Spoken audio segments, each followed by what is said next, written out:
네, 지난 6월 24일 시작된 장마가 50일째 이어지며 역대 가장 긴 장마라는 기록을 세웠습니다.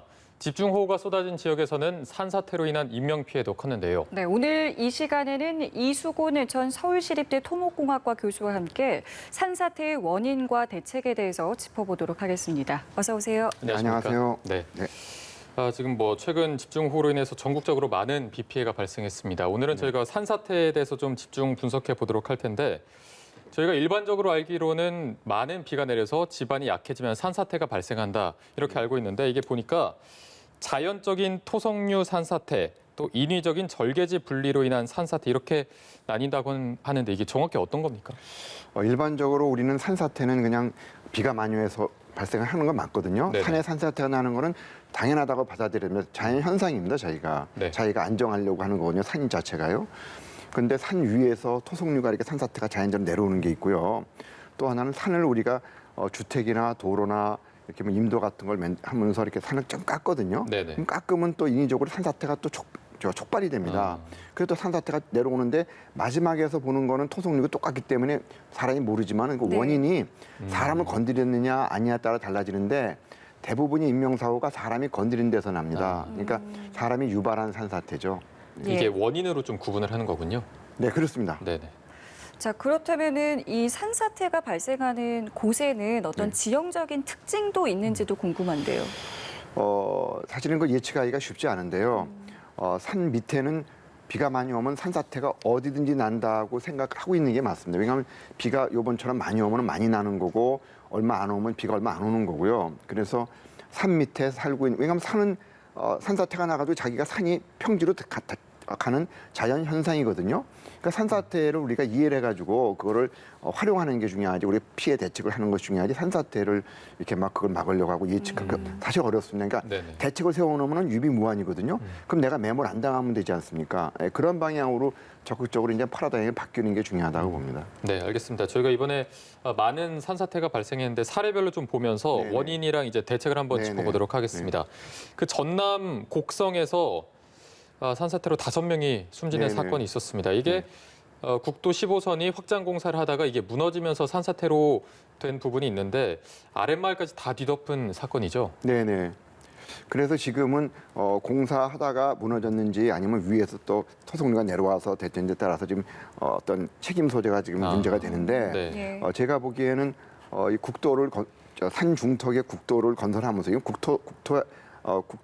국토부 소관입니다. 예. 국토교통부인데요. 근데 거기서 하면서 그 계곡에다가 계곡에는 사실 물이 내려가니까 흙이 별로 없거든요. 네. 예. 근데 거기다가 흙을 쌓았습니다. 왜냐하면 확장해야 되니까 돌을 쌓고 옹벽을 만들었는데 차라리 그러면 그게 무너지게 되면 혹시 그 마을을 칠 수가 있거든요. 네. 그러면 거기에는 계곡에다 흙을 쌓으면 상당히 위험하거든요. 근데 뭐 완벽하게 할 수는 있습니다. 근데 완벽히 혹시 문제가 생기면 무너지면 안 되니까 교량으로 흙을 쌓지 말고 콘크리트로 그냥 세워놓으면 조금 더 낫거든요. 근데 좀 비쌉니다, 단가가. 그 교량을 만드는 게 조금 더 네네, 비용이 좀 많이 든다는 비쌉니다. 거죠. 그러면 나중에 왜 같은 데 만드는데 비싸게 하느냐. 근데 그런 문제가 아마 감사원 감사나 지적당할 수가 있어요. 그런데 밑에가 하부 지역이 민가가 사는 데는 당연하게 그 안전까지 고려해야 되는데 네. 지금은 도로는 거기만 생각하지 이 하부에 이렇게 지자체, 행안부, 안전부 그런 이게 소통이 안 됩니다. 지금 통합 관리가 되고 안 되기 때문에 그렇습니다. 네네. 상부에는 또 산림청이 있으면 또 거기는 또 임도가 있거든요. 임도가 무너져서 또 국도로 내려올 수도 있고 서로가 연결되는데 지금은 관리가 다 따로따로 하고 있습니다. 지금 그래서 문제입니다. 그 통합관리 시스템이 좀 부재하다라는 네네, 그렇습니다. 말씀이신 거죠. 매년 아는데 매년 우리가 알고 있는데 원인은 예. 똑같거든요. 예. 근데 이게 쉽지 않습니다. 각 부처별로 다 이게 법으로 되기 때문에요. 그래서 저희가 2014년도 세월호 나고 나서도 국민안전처가 만들어졌는데 그런 걸 통합하기 위해서 실제적으로는 제대로 잘 안 됩니다. 예. 네. 그 조금 전에 말씀하시기를 산사태가 먼저 발생하고 이후에 공사 현장에 토사가 무너져 내렸는지 네. 아니면 토사가 먼저 무너져 내렸는지에 따라서 책임 소재가 좀 다를 수 다릅니다. 있다라고 네네, 말씀하셨는데 그렇습니다. 왜 그렇게 다른 거죠? 그거는 왜냐하면 위에 임도 같은 게 하다 무너지면 거기 책임이거든요. 예. 그런데 서로 간에 소통이 없어 그렇습니다. 지금은요. 아, 사실은 예. 따로따로 하는 거예요. 이게 사실은 네. 사전에. 그리고 곡성에서도 중요한 게 뭐냐면 주민들은 이게 문제 있다고 지금 얘기를 했거든요. 근데 문재인 얘기하는데도 그 반영이 안 되는 거예요. 그러니까 사실은 이 산 중턱에 공사하면 마을에 내려오면 위험하지 않습니까? 네, 그렇죠. 그렇죠. 그러니까 나이 많은 분들은 알고 있어요. 그러니까 상식적으로. 그 발파 소리도 수차례 들었다고 하더라고요. 네, 발파도 그 민간인들은 발파라고 보지만 사실은 문제는 계곡부에 그거를 사실은 원체 콘크리트 옹벽을 하다가 이게 바꿨다 그럽니다. 공법이 변경된 거. 네네. 근데 일반인들은 그걸 모르니까 지금 내용을 잘 몰라서 그런데 그 공법하고 결혼은 돈의 문제거든요. 아, 결국은 근데 비용이 좀. 네네 비용인데 비용이라도 그게 무너지면은 민가 쪽으로 오지 않습니까? 근데 예. 국민들은 알고 있는데 그게 지금 통합이 저 밑에하고 위하고 통합이 안 되기 때문에 사실은 피하라고만 그랬더라도 사망 사고까지 안 나거든요. 네, 근데 그런 것들이 지금 좀 미흡합니다, 사실은. 네, 어떤 좀 통합도 잘 안 된 부분도 있고 비용 관련해서 네네. 그런 부분이 조금 인명 피해로 네네. 이어진 것 같은데 저희가 다음 사례도 한번 살펴보겠습니다. 경기도 가평에서도 이제 토사가 펜션을 덮쳐서 일가족이 사망하는 사고가 있었습니다. 이것도 인위적인 어떤 그런 힘에 의해서 발생한 산사태로 보면 될까요? 네, 그렇습니다. 거기도요. 지금 자료가 나오는지 모르겠는데 지금 준비한 건 있거든요. 네네. 저희 나오면은 네, 가평입니다. 예, 지금 이 네, 사진이군요. 가평입니다. 여기도 보시면요. 지금 밑에서 보면 다 토속면 내려왔으니까 산사태랑 자연적인 산사태로 사람들이 착각을 해요. 구분이 쉽진 않네요, 이게. 네, 근데 사람이 만든 산사태거든요. 왜 그런가 하면 저기는 경사가 한 10도 내지 15도로 완만합니다. 완만한 데니까 허가가 나는데 네. 그 펜션을 만들고 나서 그 윗집이 과수원인데 그 윗집에서 과수원을 만들기 위해서 그 진입 도로를 만들었습니다. 도로 만들면서 산을 약간 깎았거든요. 네네. 근데 깎은 데가 한 60도 경사가 되는 거예요. 한 5, 6m 조금 깎았습니다. 예. 근데 그것 때문에 위에 산이 전체가 움직인 겁니다. 아, 네, 그런데 움직이는 결과는 같지만은 저기 보시면 이제 저기 옹벽이 저기 보이거든요. 예. 올라가는데 저기서 여기에 지질과 지형을 충분히 검토해서 공사하면 됩니다. 우리가 하지 않는다는 게 아니고 충분히 지질과 지형을 검토해서 하면은 문제가 없는데 일반적으로 소홀히 하는 경우가 많기 때문에 엉뚱하게 밑에 집이 피해봐가지고 사망한 사례입니다. 네. 그러면은 애초에 이런 곳에 건축 허가를 내주는 것이 문제가 아니냐 이런 지적에 대해서는 그거는 아닙니다. 그리고 우리가 산부에 도로나 주택, 뭐 태양광도 그렇고요. 만들 예. 수는 있습니다. 근데 제대로 해가지고 제대로 그 지질에 맞게 하면 되는데 안전하게 모든 하면- 절차를 다 밟아야 네, 된다는 사람이 말씀이시죠? 자연적인 산을 우리가 건드리면은 산이 화나는 거거든요. 네. 산사태는 자연적으로 산은 자기는 안정되기 위해서 그러는 거예요. 그 산사태가 나는 거거든요. 근데 건드리면 거기에 대한 우리가 업보를 생각해야 되는데 그 지질하고 지형을 사실은 국도, 고속도로 같은 것들은 돈을 투자를 하거든요. 왜냐하면 그 돈이 있으니까요. 근데 민간인들하고 이렇게 뭐 임도 이런 것들이 그 돈에 투자를 못하기 때문에 이런 게 사각지대에 지금 있는 겁니다. 그리고 아무로 부처가 따로따로 하니까 지금 서로 간에 소통도 안 하고 사실 도망가라고만 하면 되는데 네. 이거가 지금 밑에서는 위에가 어떤 일을 할지 모르니까 네, 그러니까 이게 지금 이런 일이 발생하는 겁니다. 네. 아까 그 사진을 봤을 때도 이제 옹벽을 세워놓고 지지대까지 세워놓은 사진이 있었는데 네네.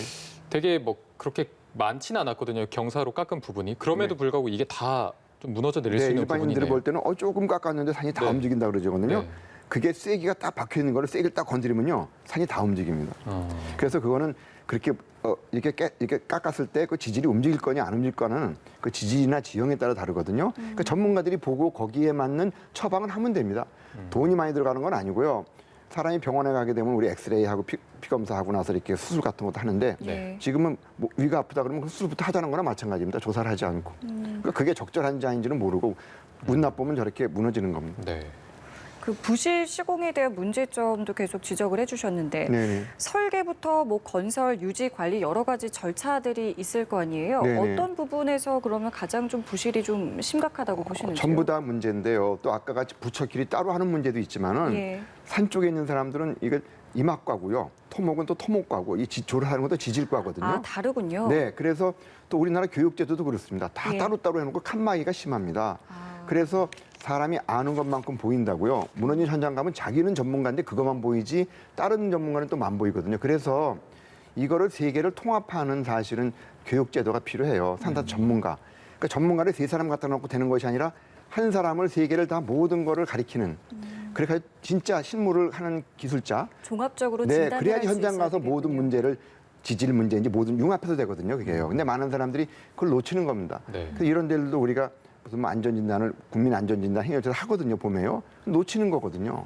전문가가 하지만 그 전문가들이 제가 보기에는 하나하나는 전문가지만은 전체적으로 보지 놓치는 경우가 있습니다. 네, 알겠습니다. 저희가 또 다른 사례도 한번 볼 텐데요. 경기도 평택시의 한 공장에서 4명의 사상자를 낸 매몰 사고가 있었습니다. 여기는 보니까 공작물 축조 신고를 하지 않고 경사면에 옹벽을 세웠다고 하는데 네네. 이 옹벽 자체가 조금 뭐 약했던 건지 아니면 이걸 했는데도 불구하고 그 토사물의 양이 많았던 건지 어떤 사례로 봐야 될까요? 우리가 아까 산이 있는데 산을 깎았지 않습니까? 네. 깎고 공장을 만들면은 당연하게 깎으면 이제 불안해지지 않습니까? 네. 그러면 거기에 맞게끔 흙의 압력을 옹벽을 만듭니다, 저희가요.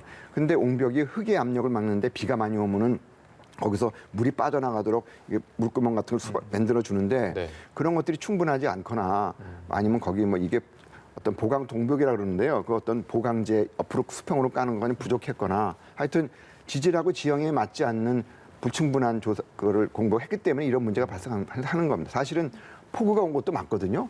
네. 비가 많이 왔는데 이랬냐 하면 그건 따져봐야 될 문제입니다. 비가 근데 웬만한 옹벽들이 바로 같은 비가 왔는데 왜 옆에 있는 옹벽은 안 무너지고 그것만 무너졌냐는 얘기입니다. 네네. 그거는 그 문제가 있기 때문에 그런 겁니다. 저희가 일반적으로 알기로는 옹벽을 세우면 무척이나 이제 튼튼하기 때문에 큰 위험이 없을 것이다라고 네네. 생각하는 게 상식적이고 네. 실제로 3m가 넘는 옹벽이 세워져 있었음에도 불구하고 제 역할을 하지 못했단 말이에요. 이 부분은 좀 어떻게 봐야 네, 될까요? 3m라도 그 지역을 받쳐줄 수 있는 그 지역하고 지지를 충분히 받쳐줄 수 있는 3m였는지 그것도 두께도 또 다르거든요. 아. 그리고 또 물도 다르고요. 비가 왔을 때 물이 충분히 빠져나가는지 예. 물이 들어오면 걔는 못 막습니다. 옹벽의 약점이 그거거든요. 그래서 옹벽이 무너지는 게 대부분이 비 와서 무너지는 게 옹벽은 물은 자연히 뽑아진다는 걸 가정하에 그렇게 만들어지는 건데 물이 못 빠지면 무너지는 겁니다. 그럼 절대적인 기준이 있다고 볼 수는 아닙니다. 각각의 없겠군요. 사람의 얼굴 다른 것처럼 지형과 지질이 다 다르고 예. 또 같은 비가 오더라도 옆에는 안 무너졌는데 왜 내 거는 무너지느냐. 예, 예. 거긴 지질의 지형에 맞게끔 충분하게 대응을 못했기 때문에 그런 겁니다. 좀 그럼 정밀한 조사가 먼저 좀 이루어지고 네, 그러니까 지질 조사가 제일 중요한데 많은 사람들이 소홀히 합니다. 그냥 네. 겉으로 보기엔 똑같고 그리고 공장이나 건물 보면은 건물만 이쁘는데 투자를 하지 여기는 그냥 부대 시설이니까 그냥 신경 안 씁니다. 네. 잘 내부 뒤에는 모르고 그런 문제가 사실은 한 10분의 1, 한 10%만 투자해도 되는데 그거를 아끼고요. 한 1% 그런 안 보이니까 그쵸. 건물에만 투자합니다. 네. 자, 그리고 경기도 안성의 양계장도 이제 산사태 피해가 네네. 발생했는데 여긴 보니까 굵은 모래 흙이 많아서 산사태에 취약하다고 하는데 교수님께서는 정확한 원인 어떻게 보고 계십니까? 여기가 이제 일반적인 산사태가 난 건데요. 그 확실히 그 위에까지 올라가다 못 올라가서 너무 커가지고요. 네. 근데 밑에는 봤는데 여기서의 문제점들은 뭐냐, 양계장은 바로 이제 저쪽으로 개울가에 한 10m 떨어진 데에 물길이 흘러가고 자기는 멀리 떨어져 있었어요, 양계장이. 그 자기는 안전하다고 생각했는데 예. 이게 산사태가 내려오면 토속류가 내려오면 이게 물이 내려오면은 계곡을 따라서 SS 꾸불꾸불 물로 흘러가는데 네. 비가 많이 와가지고 이게 산사태가 토속 내려오면은 이 직진해 버립니다. 이 위치가 변해 버립니다. 이게 수로가. 그러니까 이제 직진해 버리니까 지금까지 안전했던 수십 년 동안 안전했던 지역으로 그쪽이 이제 이게 방향이 틀어서 오는 겁니다. 그러니까 사람이 대비를 못 하는데 네. 사실 이런 것들도 막을 수 있는 게 한 2m 정도의 철근 콘크리트 옹벽으로 이렇게 그 앞에만 세워놨더라도 자기는 매몰 안 당하거든요. 그러니까 예. 산사태 언제 날지는 모르고 그런 걸 생각하지 마시고 예. 산지 밑에 있는 집들은 2m의 철근 콘크리트 옹벽만 만들어 놓으면 매몰은 안 돼. 왜 그런가 하면 우리나라가 전부 다 돌산인데 네. 그 돌산 위에는 흙이 1m만 이렇게 이불처럼 덮여져 있어요. 예. 그 비가 오면 고기 이불이 내려오는 거거든요. 네. 1m가 내려오기 때문에 한 충분하게 2m만 옹벽만 내놓으면 자기는 매몰 안 되는 거예요. 근데 많은 경우가 펜션에 그 판넬로 만들어지는데 마찬가지입니다. 종이장입니다.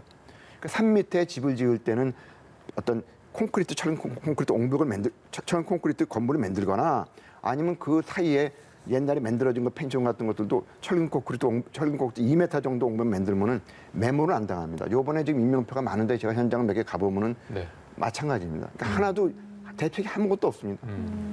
자, 그렇다면요. 지금 상황에서 네. 이미 누적된 광수량이 500mm가 넘는 상황에서 네. 지금 당장 어떤 대책을 좀 세우려고 한다면 단기적으로 좀 어떤 지금은 대비가 어렵습니다. 필요하십니까? 산 밑에 있는 집들 혹시 산사태 나가지고 내가 위로 들어올 예. 것 같으면은 계곡 옆이라도 네. 피해야 됩니다. 무조건. 네, 지금은 방법 없습니다. 지금 그리고 우리나라에서 산사태 취약적 해가지고 보통 비가 많이 오면 산사태 취약적 위험 지역에 피해라 그러지 않습니까? 네. 근데 지금 거의 인명사고 나는데 지금까지 10년 동안에 많은 사망사고 난 산사태로 된 지역은 위험 지역이나 취약 지역이 아닙니다.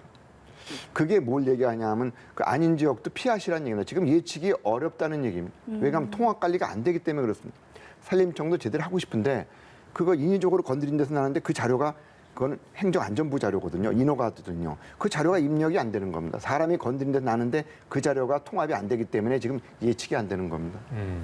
그러면 이게 지금 당장은 할 수 있는 게 없다고 해도 장기적으로 봤을 때 네. 어떤 부분을 가장 먼저 시급하게 손대야 한다고 지금 보십니까? 산사태를 직접 생각하시지 마시고 언제든 난다고 생각하고 네. 산 밑에 펜션으로 지은 집들 그런 집들은 2m의 옹벽만 이렇게 설치하면은 자기는 매몰은 안 됩니다. 이게 2m 옹벽이라는 게 아까 말씀하셨지만 대부분 돌산이고 위에 있는 흙이 거의 1m 정도이기 때문에 네. 이 정도만 설치해도 대부분은 다 방지가 된다는 말씀이시죠? 네, 그래서 제가 우면산을 사례를 제가 한 게 있는데 자료를 좀 보여주셨으면 고맙겠네요. 그 옹벽이 이 있거든요. 부분은 저희가 좀 준비가 안 된 것 같아서. 네, 그러면요. 네네. 이게 저희가 여러 군데에서 제가 산사태만 30년 했는데요. 네네네. 우리나라 산사태 대책은 현장에 있습니다. 그러니까 이게 뭐 예산이 부족하고 뭐 다시 통합 깔리면 그건 두 번째 문제고요. 예. 네. 없더라도 민간은 매몰되면 안 되거든요. 그 방법은 간단한데 현장에서 매몰 현장 가보면 금방 느껴요.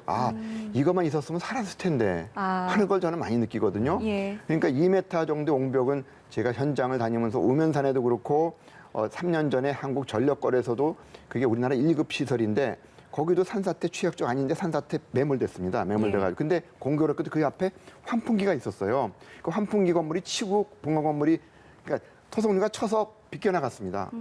근데 건물이 한 2m밖에 안 되니 살아남았거든요. 우면산도 그랬고요.